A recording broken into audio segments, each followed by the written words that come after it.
আসসালামু আলাইকুম। আজকে নিয়ে এসেছি পারফেক্ট পিৎজা সসের রেসিপি, যা দিয়ে আপনি ঘরে বসেই চুলাতে যখন তখন পিৎজা বেক করে খেতে পারবেন। আর এটা দিয়ে পিৎজা বানালে কিন্তু একদম রেস্টুরেন্টের মতোই লাগবে। রেস্টুরেন্ট থেকে আর পিৎজা কিনে খাবেন না। তো চলুন কিভাবে তৈরি করতে হবে দেখে নেওয়া যাক। প্রথমেই লাল লাল টমেটোগুলো আমি মাঝখান থেকে এভাবে কেটে নিয়েছি, কারণ এটাকে আমি গরম পানিতে একটু সিদ্ধ করে নিব 2-3 মিনিটের জন্য। তো এখানে পানিটা যখন গরম হয়ে এসেছে আমি সব টমেটোগুলো দিয়ে দিচ্ছি এবং এটাকে আমি ঢাকা দিয়ে প্রায় 2 মিনিটের মতো সিদ্ধ করে নিব। 2 মিনিট পরে আমি সব টমেটোগুলো উঠিয়ে আর একটা পাত্রে ঠান্ডা পানি নিয়েছি, সেই ঠান্ডা পানির মধ্যে দিয়ে দিব। ঠান্ডা পানিতে টমেটোগুলো রাখলে এটার কুকিং প্রসেসটা অফ হয়ে যাবে আর খুব বেশি নরম হবে না। তো যাই হোক, ঠান্ডা পানিতে টমেটোগুলো দেওয়ার পরে যখন টমেটোটা ঠান্ডা হয়ে আসবে তখন আমি এভাবে করে এর খোসাটা ছাড়িয়ে নিব। অবশ্যই খোসাটা ছাড়িয়ে নেওয়ার চেষ্টা করবেন। তো আমি একে একে সবগুলো টমেটোর খোসা ছাড়িয়ে নিচ্ছি। খোসাটা ছাড়ানো হলে এই টমেটোটাকে আমার ব্লেন্ড করতে হবে।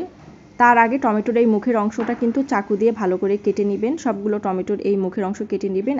এখানে আমি নিয়েছি 3টা পেঁয়াজ আর কিছু রসুন, এগুলোকে আমার কুচিয়ে নিতে হবে। তো এগুলো কুচানোর পরে প্রায় 2 চামচের মতো পেঁয়াজ কুচি এবং প্রায় 1.5 চামচের মতো রসুন কুচি হয়েছে। এরপর একটা কড়াই নিয়ে নিয়েছি সয়াবিন তেল, এখানে আপনি অলিভ অয়েলও ব্যবহার করতে পারেন। তারপরে দিয়ে দিব পেঁয়াজ কুচিটা দিয়ে কিছুক্ষণ ভেজে নিতে হবে। পেঁয়াজ কুচিটা কিছুটা লালচে হয়ে যখন আসবে তখন আমি দিয়ে দিব রসুন কুচি।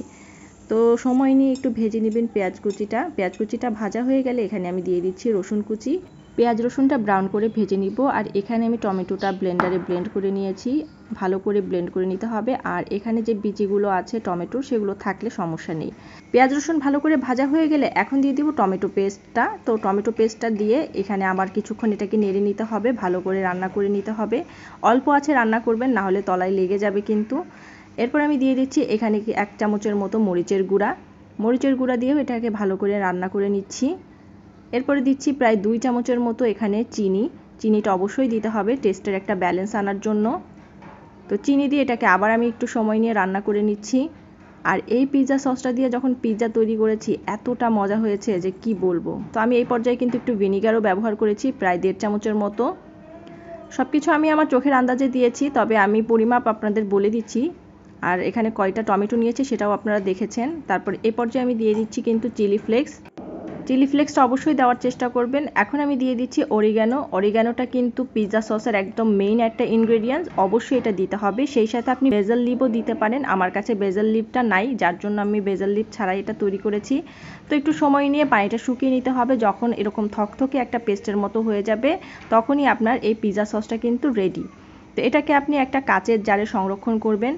আমি এটাকে কাচের জারে সংরক্ষণ করে নর্মাল ফ্রিজে রেখেছি। আপনি ডিপ ফ্রিজে রাখতে পারেন যদি কয়েক মাস সংরক্ষণ করতে চান। আর এটা নর্মাল ফ্রিজেই হচ্ছে 15-20 দিনের বেশি ভালো থাকবে।